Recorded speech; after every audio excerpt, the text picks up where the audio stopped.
지난 2월 9일 국회 앞 광장. 한칠레 자유무역 협상을 반대하는 성남 농민들의 시위가 있었다. 격렬한 FTA 반대 시위에 묻혀 언론과 일반인에게 제대로 알려지지 않았지만 같은 날 국회에서는 역사적인 법안이 통과됐다. 바로 동학농민혁명 참여자 등의 명예회복에 관한 특별법이다. 반봉건, 반위세를 외치며 보다 나은 세상을 만들고자 했지만 역사의 그늘에 가려 단 한 번도 제대로 평가받지 못했던 동학농민혁명. 특별법의 통과로 동학농민혁명 참여자와 그 유족의 명예가 회복되는데 꼬박 110년이 걸렸다.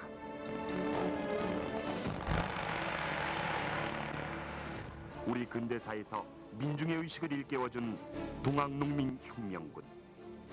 이제 그들이 새롭게 부활하고 있다.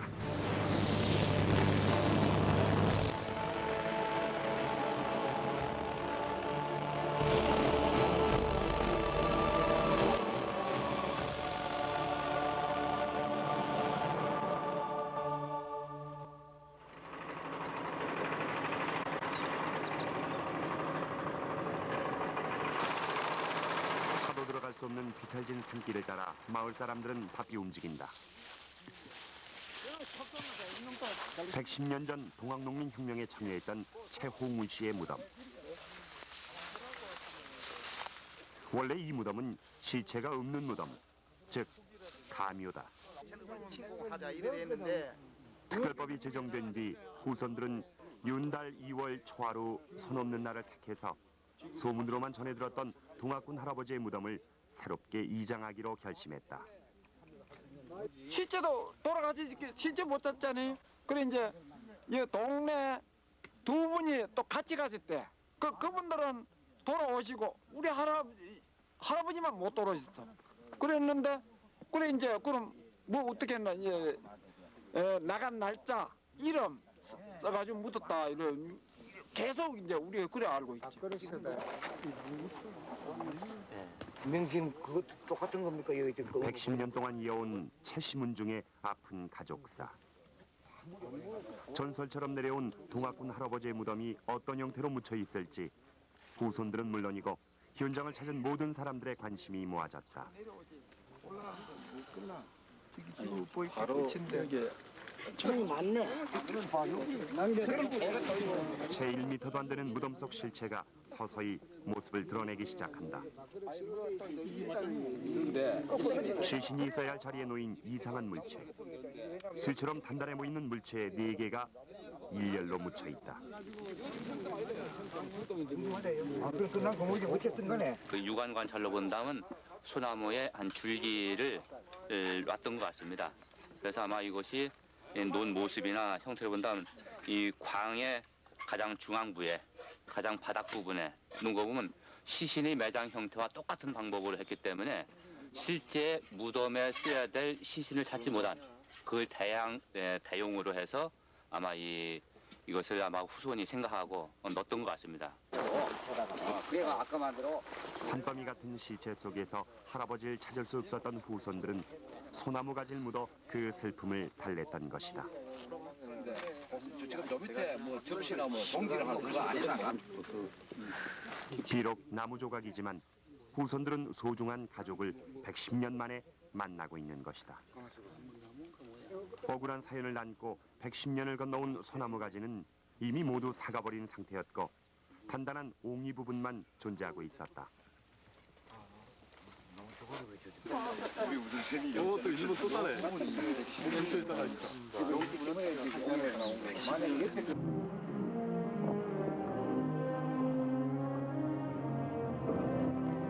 비록 소나무 가지지만 채씨 가족에겐 조상의 뼈 이상의 의미가 있었다. 110년 전 의로운 싸움을 하다 돌아가신 동학농민군 할아버지. 이제 새로운 곳으로 이장할 채비를 서두른다. 나무가 나왔던 사기가 나왔던 그게 중요한 거는 저희 후손으로는 중요하지 않습니다. 드디어 110년 전에 돌아가신 조상의 시신을 찾았습니다. 그 당시 나무에는 그 후손들의 통곡소리로 혼을 모아서 이 땅에 묻었습니다. 다시 110년 전에 돌아가신 조상님께서 다시 세상에 나오신 겁니다. 앞으로 이제 조상님들도 아마 편히 이제는 그때 돌아가실 때 생각했던 게 그때 노력이 헛되지 않았구나 하고 아마 이제는 편히 쉬실 걸로 생각합니다. 비참한 최후를 맞았던 동학농민혁명군. 110년 만에 세상에서 가장 아늑한 자리 아내의 곁으로 돌아왔다. 동학농민군 후손 최 씨는 이제야 조상에 대한 마음의 빚을 덜어냈다.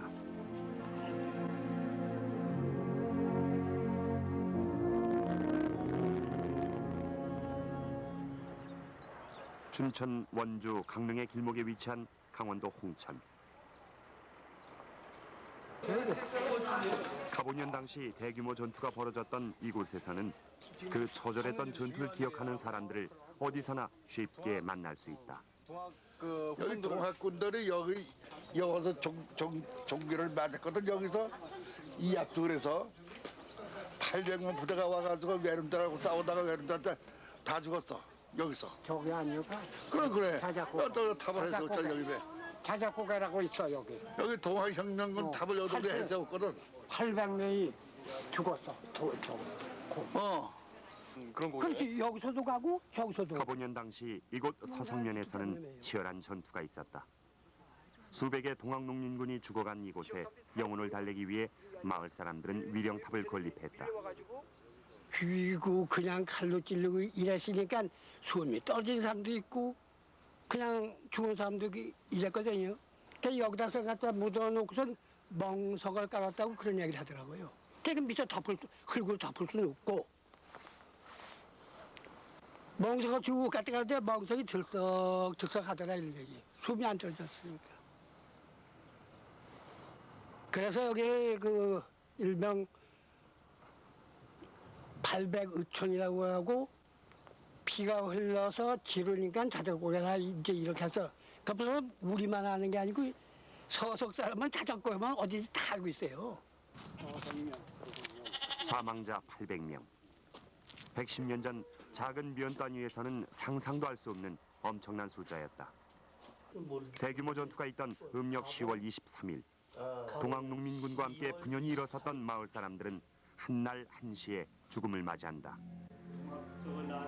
그래서 서성마을 일대는 지금도 같은 날 제사를 지내는 사람들이 많다. 이 동네는 총 황석동 씨도 그중 하나다. 30집 넘었죠 이제. 그런데 저 지금도 이사 가고 그러는데 중년에 지내기를 한 27집 정도 제사를 지내는 걸로 알고 있어요. 이제 10월 20 그러니까 10월 22일이 1일 있고 이제 전투가 벌어지는 며칠이니까 10월 그러니까 20 이튿날도 있고 24월 날도 있고 그래요 제사. 전남 무안. 여기서도 비참한 가족사를 만날 수 있었다. 김성황 씨 할아버지는 동학농민혁명에 가담했다가 일가족 4형제가 모두 사망했다. 혼자들이 있는가 아들들이 있는가 돌아가신 양반 목만 주워다가 묻었다가 밀지도 않고 그 한방 밑에 가서 쬐까네 그러고 있대. 내가 그 팔자 양압인지 치안경으로 댕기지 그런데 옛날부터 어른들한테 드린 얘기. 1894년 가보년 한 해 동학농민혁명군 사출을 위한 잔인한 학살의 현장은 아직도 전국 곳곳에 생생하게 남아있고 그 현장을 기억하는 사람들도 많다. 충남 태안의 김흔 씨는 어렸을 때 들었던 동학농민군 학살의 참상을 취재진에게 생생하게 들려준다. 가담한 분들은 여기 그렇게 창고에다가 가뒀다가 이 지방 사람들은 모든 사람 숨은 사람 전부 여기다 가뒀다가 저 토동산 여기로 가면 이렇게 교사할 장소가 있어요. 예, 거기다 갖다 전부 다가 갖다 작두로 교사를 했대요. 그래갖고서 이제 어떤 놈은 뭐가지 이렇게 그 대에다 깨가지고 또 이름 잡았다고 이렇게 또 돌아다니고 뭐 별짓을 다 가진 마냥 다 했던 모양이에요. 예, 뭔가 이 동학군을 말이요. 작두로 동학농민군의 목을 내리쳐 시체는 버리고 목만 가져갔다는 교살 장소.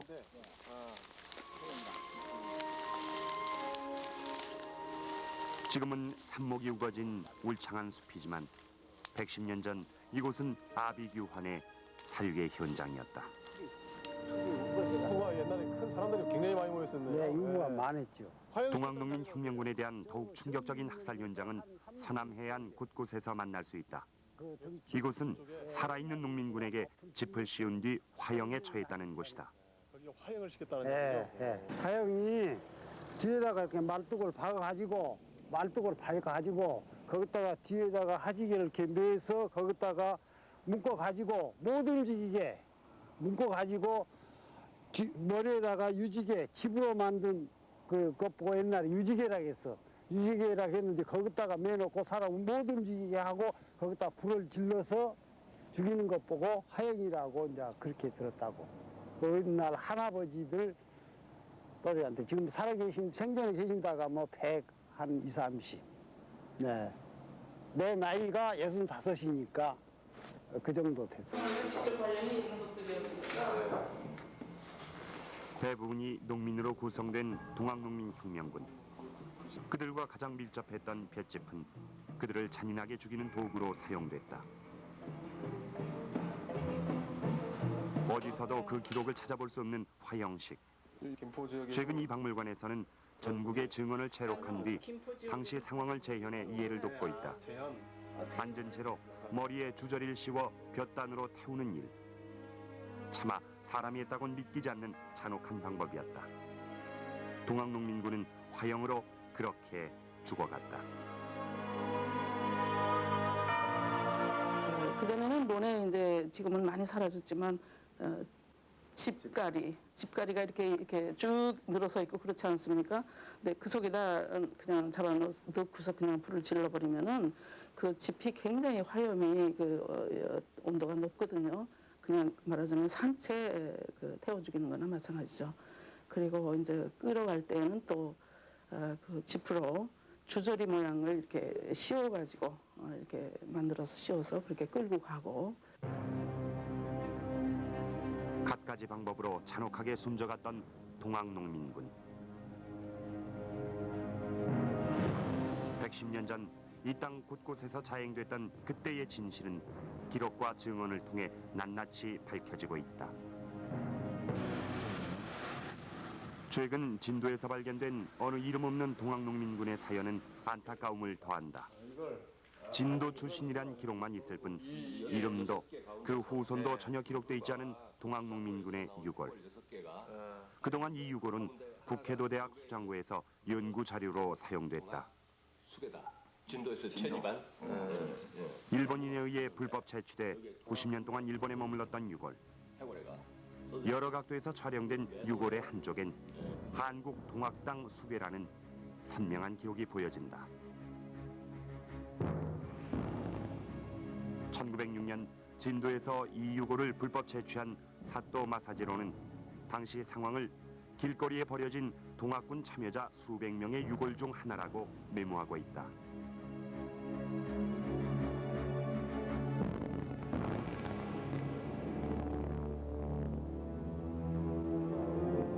(1996년) 한일 양국을 떠들썩하게 했던 북해도 동학농민군 유골.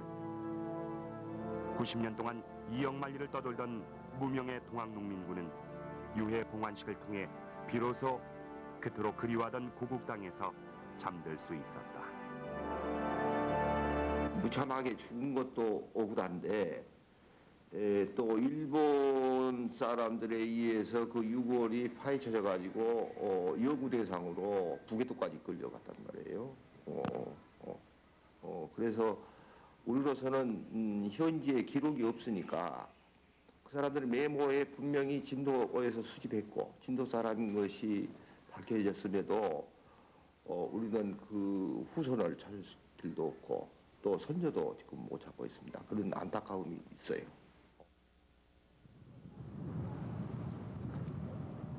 지금도 이 땅 곳곳엔 이름도 없이 묻혀있는 동학농민군의 수가 헤아릴 수 없을 만큼 많다. 전북 김제 구미란 마을 뒷산 역시 동학농민군 집단 무덤지 중에 하나다. 여기가 이렇게 언덕을 했죠. 여기가 앞이고 여기가 뒤고 무덤이 나무 소나무 선비가 가운데고 여기도 무덤이고.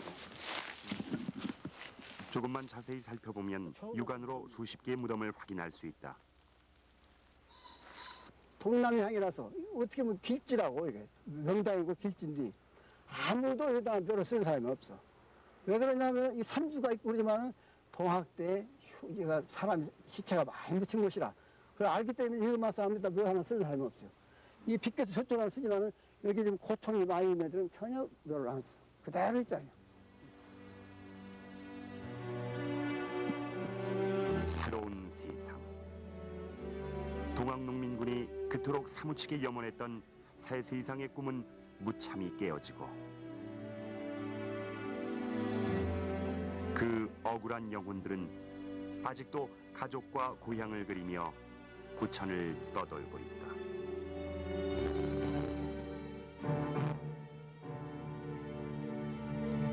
그렇다면 가보년 한 해 동안 얼마나 많은 동학농민군이 사망했던 것일까? 기록마다 약간의 차이를 보이지만 오지영의 동학사와 천도교 창건사, 박은식의 한국 독립운동 지혈사에 따르면 적게는 20만, 많게는 3, 40만이 사망한 것으로 추정하고 있다. 최소 한 800만에서 1200만 정도가 당시 조선 인구였다고 합니다. 그럼 3분의 1 정도면 300만 정도가 되고 4분의 1만 쳐도 뭐 200만 이상. 그러니까 적어도 가보년에 전국 각지에서 200만에서 300만 명 이상의 동학농민군들이 참여를 했다고 봐지고 그 중에 이제 그 약 10%가 희생을 당하는 걸로 지금 나오고 있습니다. 그러니까 사상자 그러니까 그 사망자를 포함해 가지고 최소 약 한 30만에서 최대로 잡으면 50만 정도가 희생이 됐던 것이 아닌가 이렇게 지금 추산을 하고 있죠.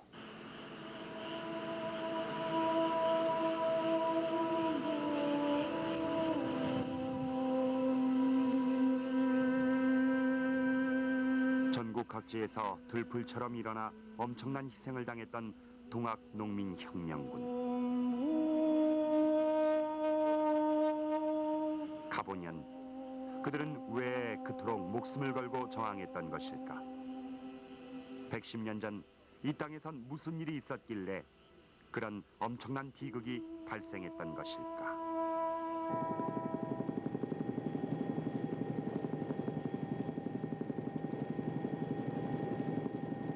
당시 조선 인구의 8할을 차지하고 있던 농민들.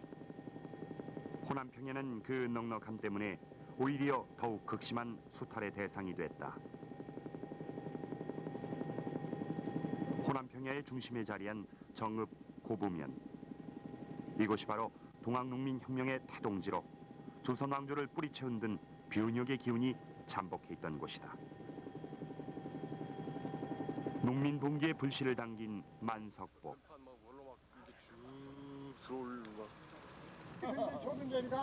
당시 고부군수 조병갑은 상류에 민보가 있었음에도 불구하고 농민들을 강제로 동원해 보를 만들고 일찍이 유래를 찾아볼 수 없는 악랄한 방법으로 물세를 거둬들인다.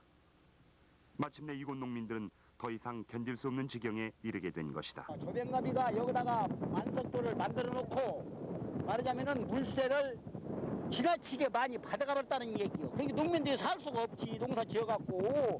그래서 말하자면은 혁명이 일어난 거요. 하나 단지 그런 거지 말하자면. 그래서 혁명이 일어나가지고 말하자면 못 살겠다. 조병갑을 가서 때려 죽이고 이것을 말하자면 그냥 이것을 혁파를 해버렸지. 마침내 민중들은 폭발했다. 관리들의 부패와 지주들의 탐욕으로 들끓던 민중의 원성에 조병갑의 폭정이 불을 당긴 것이다. 고베에서 시작한 변혁의 기운은 삽시간에 전라도 일대로 번져나갔다. 조선을 지탱해오던 억압적 봉건사회, 동학농민혁명군은 그에 대항해 반기를 든 것이다. 민중들은 스스로 자신들이 염원하는 사람이 사람답게 살 수 있는 세상을 만들고자 했다.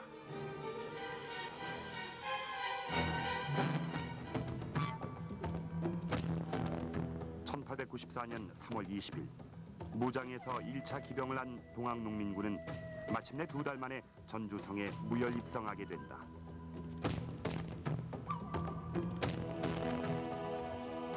곧이어 전라도, 충청도, 경상도뿐 아니라 강원, 경기, 평안도까지 조선반도 전 지역으로 들불처럼 거세게 번져간다.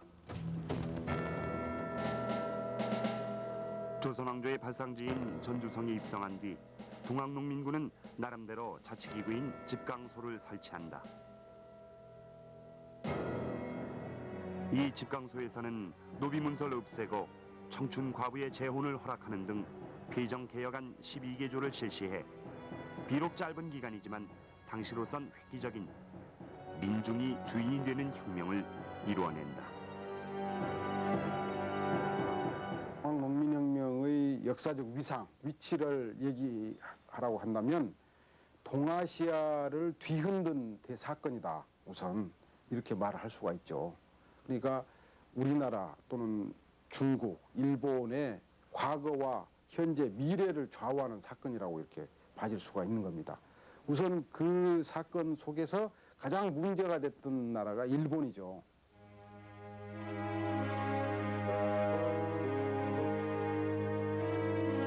동학농민 혁명의 물줄기를 바꾼 것은 일본이었다.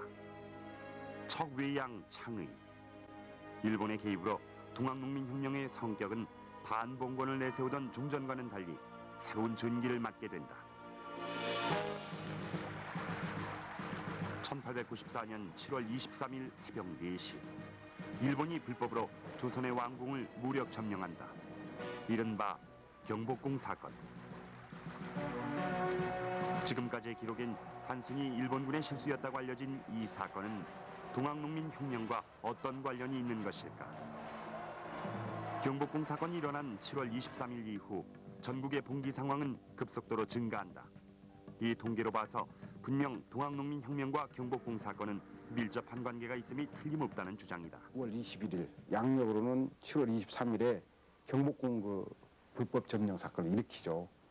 그것을 또 불법으로 일으켰기 때문에 그들은 그것을 또 왜곡을 하고 그 왜곡을 지금까지도 되풀이하고 뭐 하여튼 이런 속에서 동학농민혁명 이래 오늘날까지 동아시아 삼국을 뒤흔든 동학농민혁명의 어떤 진실은 세 나라에 제대로 알려지지도 않았고 밝혀지지도 않았다고 봐지는 거죠. 그러니까 이 동학농민혁명의 진실을 밝히는 일은 과거를 바로잡는 동시에 미래의 동아시아의 어떤 바람직한 어떤 앞날을 만드는 그런 작업하고도 이제 연결되어 있다고 볼 수가 있습니다. 2차 봉기의 시발점이 된 경복궁 사건. 동학농민 혁명의 성격을 푸는 열쇠인 경복궁 사건을 알아보기 위해 일본의 나카즈카 교수를 찾았다. 日清戦争の参謀本部で書かれた戦史の草案ですね。 경복궁 사건에 대한 엄청난 기초 자료를 모아온 나카즈카 교수. 두 번째 판이라고 보면 되나요? 아, 그렇진 않고요. 이 다음에 또 대외적으로 공개되지 않은 육군 참모본부의 내부 자료를 통해 경복궁 사건의 진실을 확인할 수 있었다. 자료를 모으는 과정에서 나카즈카 교수는 우익단체가 경복궁 사건과 관련된 사료를 없앨까봐 그 내용을 모두 마이크로필름으로 떠서 비밀스럽게 보관하고 있었다. それでずっと読んでみると今まで日本で全然紹介されていなかった23日の朝のですね、そのキエフ休戦領の詳細なこの記録があることが分かったですね。 일본은 전쟁사를 기록할 때 편찬 강령을 마련하고 강령에 위배되는 내용은 쓰지 말 것을 권고한다. 취재팀이 주목한 것은 경복궁 사건과 관련한 내용이다. 조선 왕궁을 위협한 것과 외교에 영향을 줄 수 있는 기사를 기재하지 말 것으로 밝히고 있다. 광대한 분량의 육군 참모본부 초안 자료는 경복궁 사건이 단순한 사건이 아님을 단적으로 말해준다. 이 내용을 보면 지금까지 우리에게 알려진 것과는 달리 처음부터 철저히 위협적인 준비 과정과 계획에 의해 이루어졌음을 확인할 수 있다.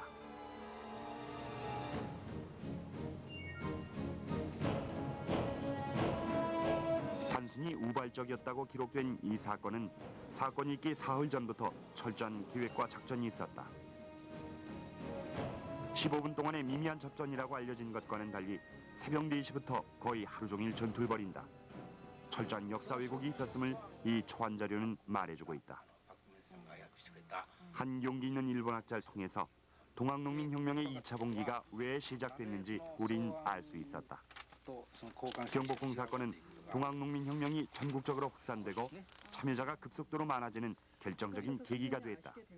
旧陸軍なり海軍なりがその一般の人たちに見えるような形でその出版した戦争の歴史というのは本当のことは書いていないということが、日本軍の自身の記録によって明らかになったというのが非常に大きな成果だったと思いますね。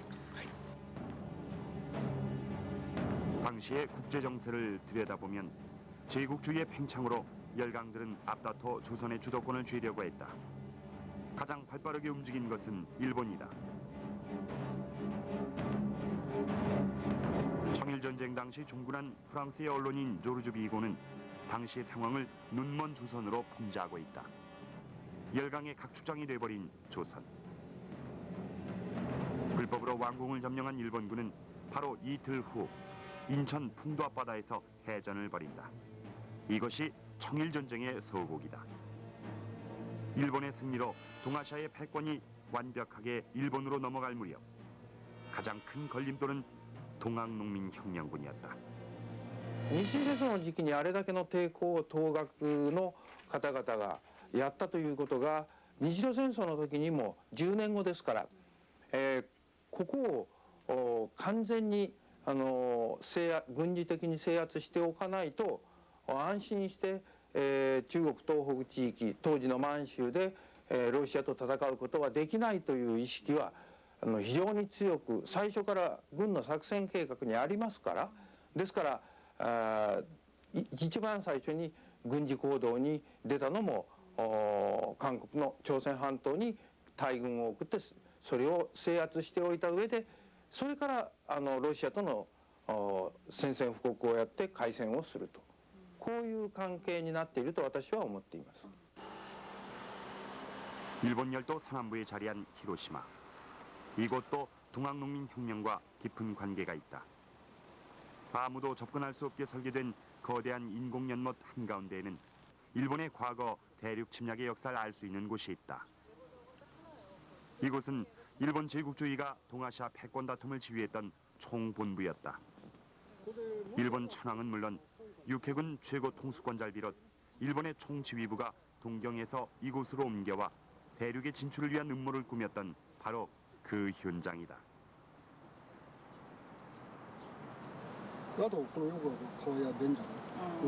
왕궁의 모든 시설을 그대로 갖춘 완벽한 군사 요새였다. いやその改装した人が書いてる図を元にこの2階は全部天皇が占めてたわけですね. 건물들은 다 없어졌지만 아직도 그 터는 당시의 모습 그대로 남아 있었다. 1894년 가보년 동학농민혁명 당시 동아시아 경영이란 야심찬 계획을 가지고 있었던 일본. 바로 이곳에서 동학농민군 진압 작전 명령을 내립니다. 이곳에선 어떤 명령이 내려졌을까? 자료를 확인할 수 있는 일본 방위연구소를 찾았다. 촬영이 어렵다는 방위연구소 측 연구관을 설득해 그의 사무실에서 동학농민혁명군 진압에 대한 자세한 정보가 담긴 책 2권을 겨우 볼 수 있었다.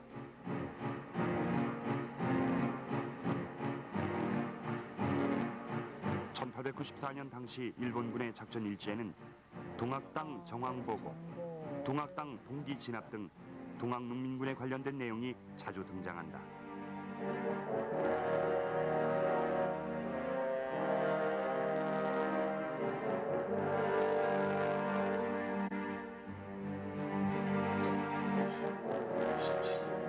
일자별로 꼼꼼히 기록돼 있었다. 동학당에 대한 처치는 엄격하게 하라고, 엄격하게 바란다고. 그리고 향후 이게 동학당에 대한 작전 명령 중 10월 27일 히로시마 대본영에서 내려진 작전 명령은 놀라웠다. 사륙, 사람을 마구 죽이라고 명령하고 있었다.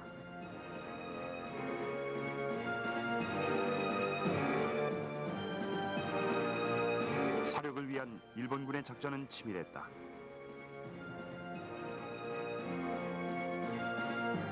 각각 일개중대로 편성된 일본군은 서로 중로, 동로로 진로를 정하고 동학농민군을 엄중수색하며 철저한 토벌을 전개하기 시작한다.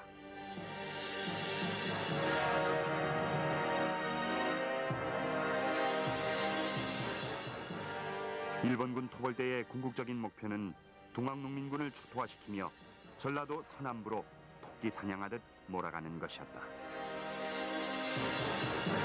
한성에서부터 출발을 해서 설어군, 그다음에 증로군, 그다음에 동로군 이렇게 세 군데로 나뉘어져 가지고 출발을 하면서 서서히 이 동학농민군을 서남 쪽으로 몰아붙여 가는 그런 서남 몰아붙이기 토벌책을 구사를 하게 되는 거죠.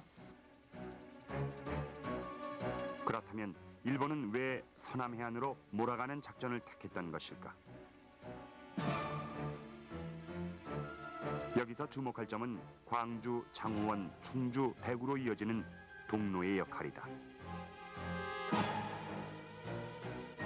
당시 동로는 동학농민군이 강원, 함경도 방면으로 넘어가는 것을 막는 역할을 담당한다. 일본군은 러시아와 충돌하는 사태를 우려했던 것이다. 동학농민군을 토벌하면서 외교 관계까지 고려하는 치밀함을 보여주고 있다.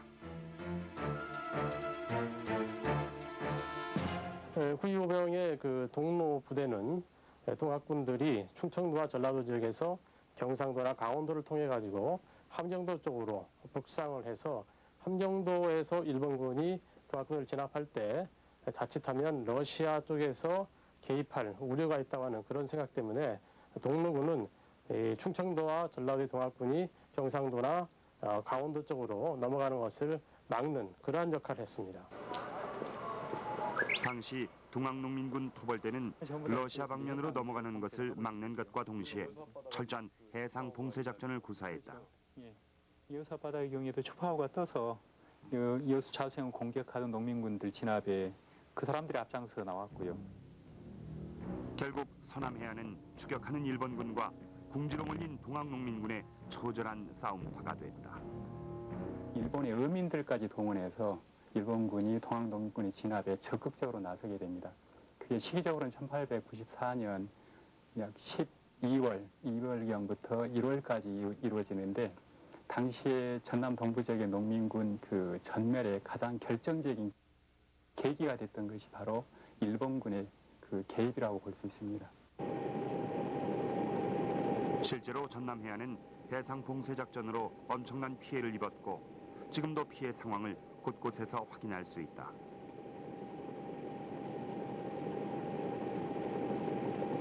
가장 큰 전투가 벌어졌던 장흥은 그 아픔의 현장이 고스란히 남아있어 동학농민군 유족들은 일본군과의 싸움 내용을 소상하게 기억하고 있다.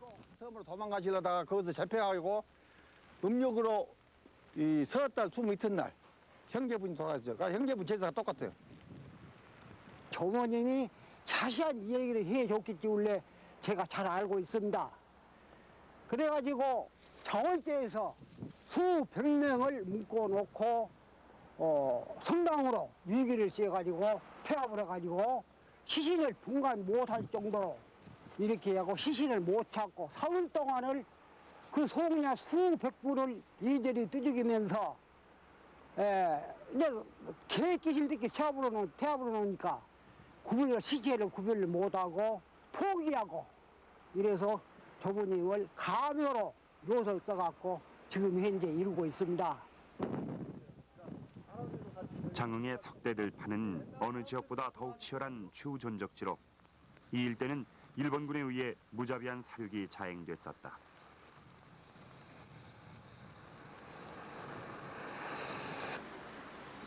취재팀은 실제로 서남해 안에서 얼마나 많은 희생자가 있었는지를 확인하기 위해 규장각을 찾았다. 동학농민혁명과 관련된 단편적인 사건을 모아둔 잡책철. 이 책 해주 광양편에서 관군에 의해 죽은 사람들의 실제 명단을 확인할 수 있었다. 광양현의 재판 기록. 당시 포살되거나 교수된 사람의 명단이 소상하게 나타나 있다.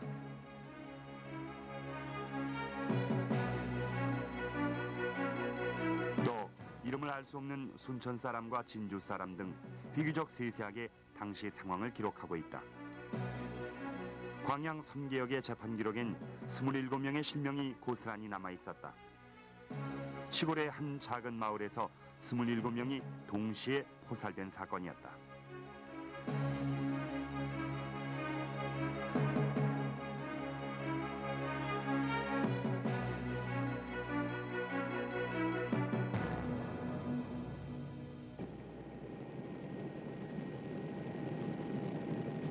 취재진은 27명의 포살자 실명이 거론된 광양 3개역을 찾았다.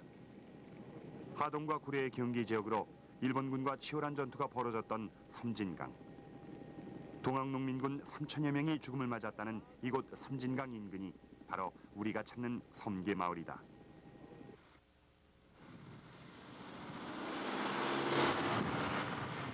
섬계 마을에 들어서 가장 먼저 마을 회관을 찾았다.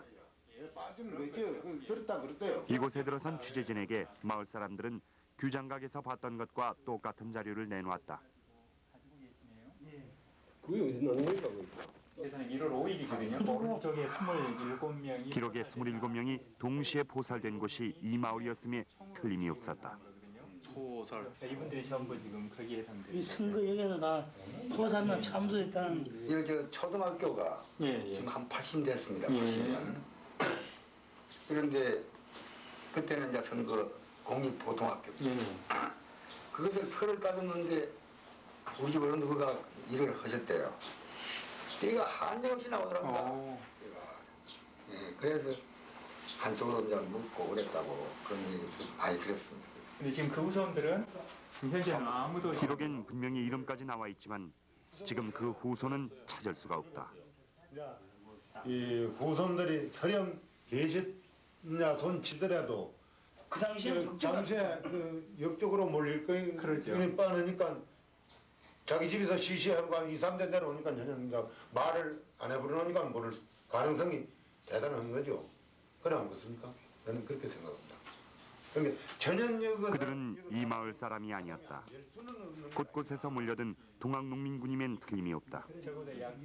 이들의 후손을 찾을 수 없는 또 하나의 이유가 있다.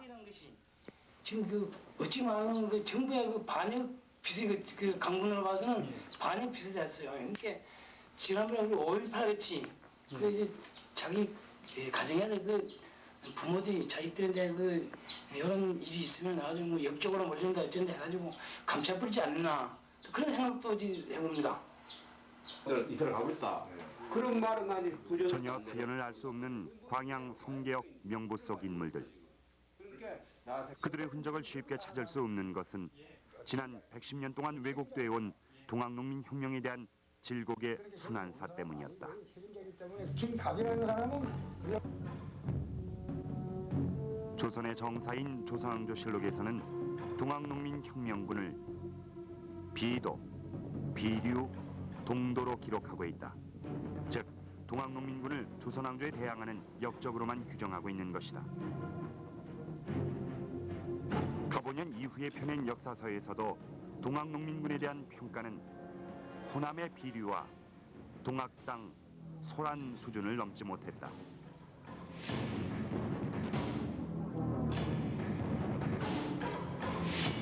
동학농민혁명에 대한 굴절된 평가는 해방 이후까지도 계속된다. 진단학회에서 펴낸 국사교본 역시 제대로 된 평가 없이 50년 전의 기록을 그대로 답습하고 있다. 1995년 이후부터는 동학난으로 불렸고 또 일제시대 때 마찬가지 동학난으로 불렸습니다.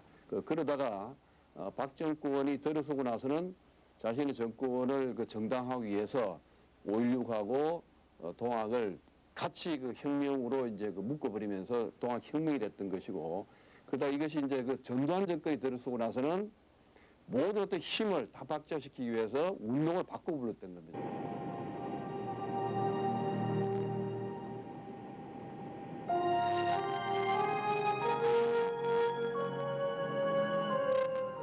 동학농민혁명이 역사의 전면으로 부각된 것은 동학농민군 최초의 승리를 거둔 황토현의 갑오 동학혁명 기념탑을 건립한 지난 63년부터였다.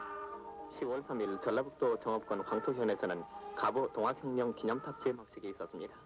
이날 제막된 기념탑은 아이러니하게도 독재 정권에 의해서 동학이 기념되기 시작한 것이다.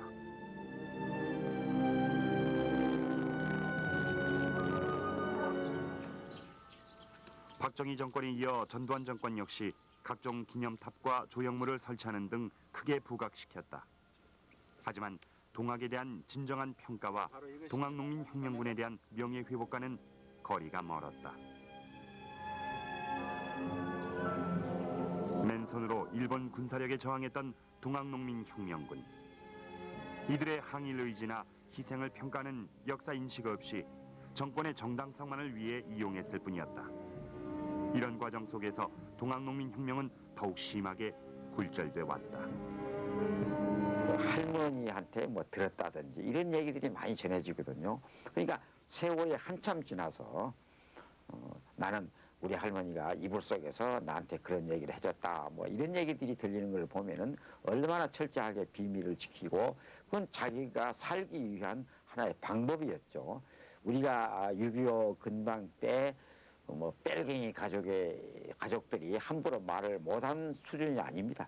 그보다 훨씬 더 심각하게, 그렇기 때문에 막연하게 얘기를 좀 들었을 정도로 그 손자들, 증손자들이 전해주는 것이에요. 그러니까 그 많은 숫자가 죽었고 그 자손들이 또 많이 있을 텐데도 우리가 참 유족을 거의 발굴을 많이 못하게 돼 있습니다. 일본군에 대항해 의로운 투쟁을 했던 선조를 둔 수많은 후손들. 지난 110년 동안 침묵하며 지내왔다. 동학농민군 후손 김재갑 씨 역시 가족사의 아픔을 드러낼 수 없는 세월을 살았다. 절에서는 종교 할아버지 되신다마는 그분 묘라는 거, 그만 할아버지가 전해준 것 뿐이에요. 이것이. 그리고 결국은 뭐 시체는 있을 수 없고, 본래 고향은 저거 이제 다살리라는 데가 그 고향인데 전부 저 자손들이 흩어져 갔어요. 그때 그대로 있으면 이제 좋지 않으니까. 그래서 이제 저희 할아버지도 신은 이쪽으로 이제 오셔본 거지. 그래서 일체 뭐 말씀도 안 하시고요. 뭐 남이 혹시 아까봐 한 정도로 해서 쉬쉬하는 정도로 살았어요. 동학 대접주로 가보년 당시 전봉준, 손화중과 함께 3대 장군으로 활동했던 김계남. 그 후손 역시 평탄치 않은 길을 걸어왔다. 그들은 이름마저 바꾸고 숨죽여 살아야 했다. 그때는 뭐 좀 안 해. 나 우리 초등학교 들어갈 때 그 정업동님이라고 홍기 씨 있잖아. 그 양반이 호적기 다녔어 그때 당시. 그래가지고 그 양반이 나 초등학교 들어가면서 인자 바꿔도 안 죽는데 왜 이런 지금까지 성을 바꿔 사냐. 그래갖고 그 양반이 성을 바꿔준 거예요. 이제 다시 가까이서 이제 우리 동갑인가로. 그래갖고 그때 이제 바꿔가지고 이제 그때부터 그래도 뭐 그때는 우리 나 어린 게로 우리 아버지는 어디가 통화기장 뭐 말도 못하지 뭐. 어디 가서 뭐 말을 해요. 죽을 깡인데 그때는.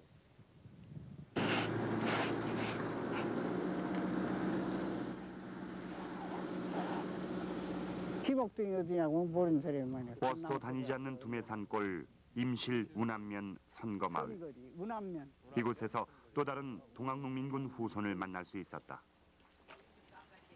주인공 김정갑 씨의 집. 당시 김정갑 씨의 할아버진 임실 지역의 대접주를 지냈다. 귀가 먹고요. 동학군 대접주의 후손임을 아직도 자랑스럽게 간직하고 있었다. 이 양반은 아버지고 이 양반은 초부 삼역당 이 양반. 김영원 할아버지. 예, 김영원 할아버지. 임실 동학의 큰 산맥이었던 김영원.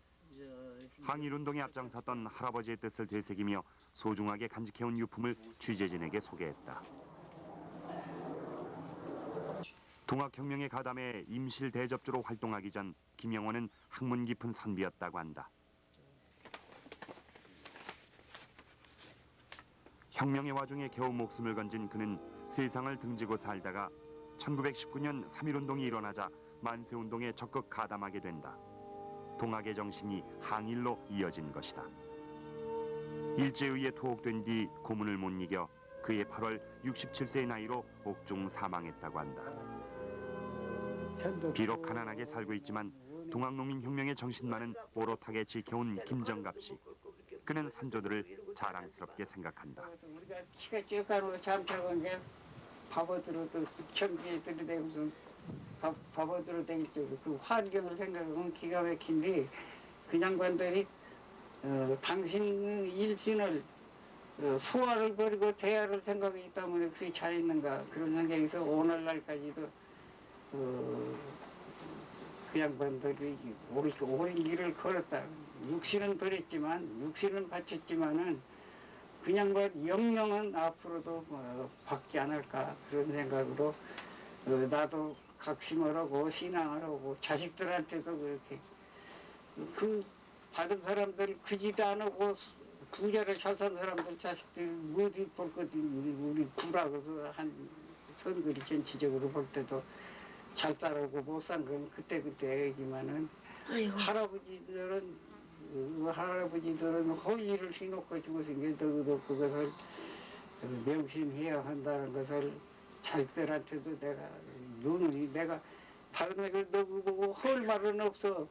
갈치도 못하고 말하자면 부모 노릇을 못하기 때문에 하나 나는 잘못 못생겨가지고 그러지만은 하나씩들은 헐일이 휘마신 게 그 길을 잊어버려서는 안 된다. 명심하고 언제든지 대대전선하면서 휘나가는 자손의 도리가 아니냐고 그렇게. 김정갑 씨의 가족사는 바로 동학농민혁명에 대한 평가의 역사이기도 하다. 동학농민혁명에서 3.1운동에 이르기까지 혁명의 불길에 몸을 던진 의로운 삶을 살았던 김정갑 씨의 산조들.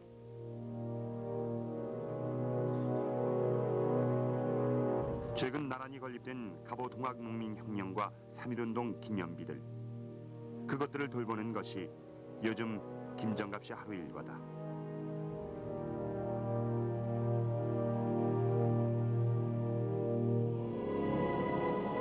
동학의 접주에서 3.1운동으로 이어온 할아버지의 가르침을 80평생 하루도 잊지 않고 살아온 김정갑 씨. 비록 힘든 삶이었지만 그 가르침을 자식들에게 오롯이 대물림하고 있었다.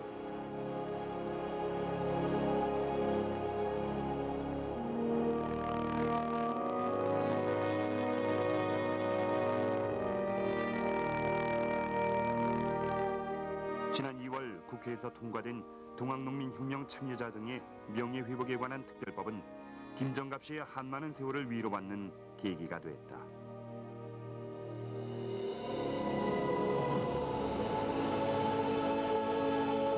농민혁명 당시 그 당대에는 말할 것도 없고 그 일제 치하에서 또 해방 후 심지어 우리 정부가 수립된 뒤에까지도 동학농민혁명에 대해서 이단시하고 영모시하고 거기에 그 언급을 하는 것을 모두 회피하던 이런 그 우리 잘못을 범했는데 그러나 다행히도 일부 역사학자라든가 시민운동 또 양심적인 지식인들이 동학농민혁명의 정신을 바르게 일깨워 주는데 많이 그 힘을 기울였기 때문에 그런 그 운동과 연구 업적이 축적된 끝에 그와 같은 그 특별 입법이 됐다고 생각해서 다행으로 생각합니다. 이른바 그 역사 바로 세우기라고 하죠. 이것이 법의 분야에까지 이렇게 확립된 좋은 예라고 생각합니다.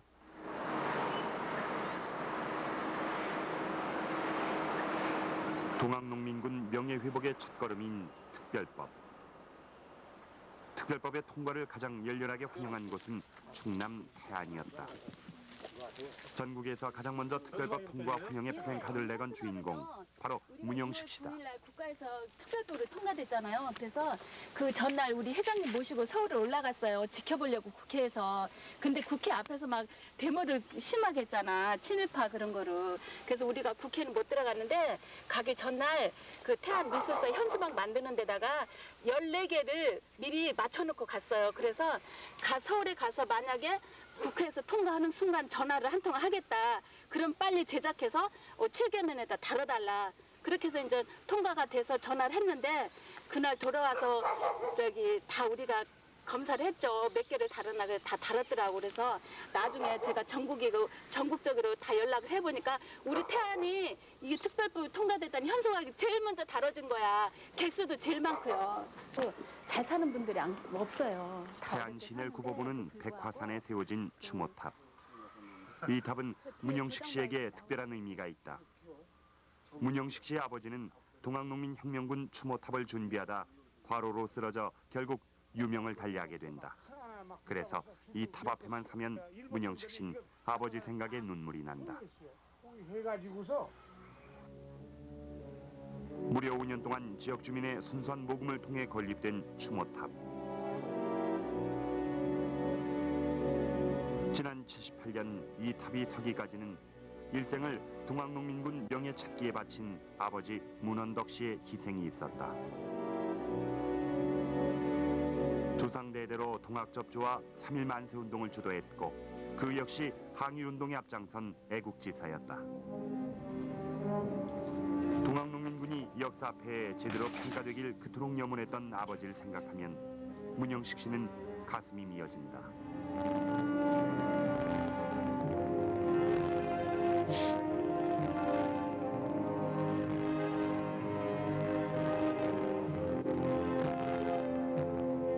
당시만 해도 동학농민혁명에 대해 드러내놓고 이야기하지 못했던 1965년 문헌덕 씨는 전국에서 유일하게 동학농민군 유족회를 결성하고 동학농민혁명 당시 사망한 200명의 전사자들을 발굴하기도 했다. 제가 어렸을 때 아버지가 제가 한 6, 7살 때도 기억을 하거든요. 아버지가 가장 소중하게 생각했던 것은 태극기였다. 아저씨들 모셔놓고 맨날 동학농민군의 후예임을 자랑스럽게 여기는 문영식 씨는 이 태극기를 대대로 가보로 물려주려 한다. 그것이 아버지의 동학 정신을 잇는 길이라고 생각하기 때문이다. 그 한이 뭐였었냐면 우리 백화산 추모탑에서 정말 국수라도 삶고 막걸리 한 잔이라도 즐기면 사람들한테 다 대접하면서 추모제를 지내는 게 원이었어요. 근데 그걸 못하고 돌아가셨어요. 그래서 지금은 그 아버지의 원을 그래도 어느 정도 풀어드렸다고 생각하고 지금은 행사 때마다 제가 돼지 앞머리 통돼지 삶고 막 음식을 차려서 풍요롭게 지금은 추모제를 지내고 있고 유업을 이어받아 올해로 20년째 태안 지역 유족회를 꾸려오고 있는 문영식 씨.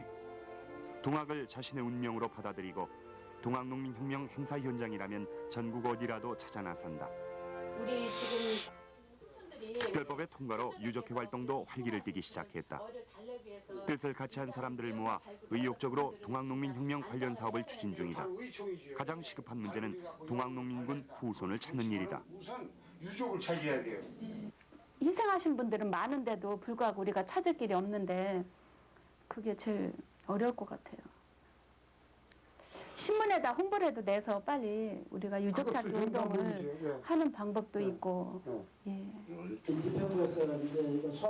특별법이 통과되고 그 정신을 살리기 위한 다양한 행사들도 열리고 있다.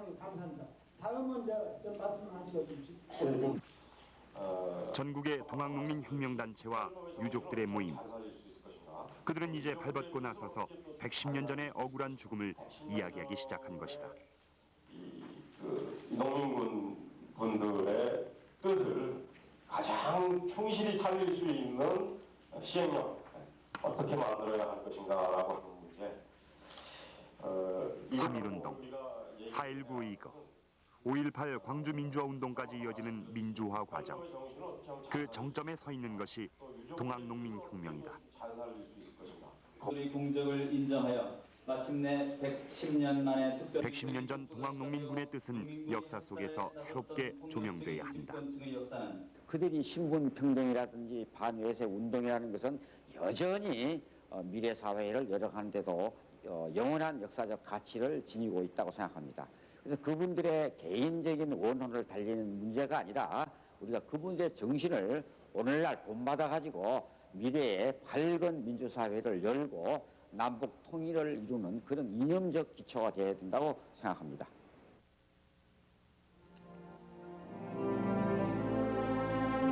역적으로 물려 처참하게 죽어갔던 동학농민혁명군. 그들의 이름을 두려움 없이 부르는데 우리는 너무 많은 시간을 보내야 했다.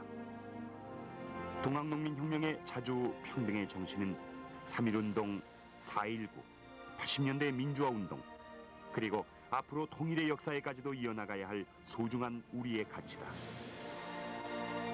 동학농민혁명 참여자 등에 관한 명예회복 특별법은 110년 전 이 땅의 모순과 외세에 대항해 온몸을 던졌던 이들에 대한 이 시대 우리가 해야 할 최소한의 예의에 불과하다. 이제 우린 동학농민혁명에 대한 올바른 역사적 평가를 시작해야 할 때다.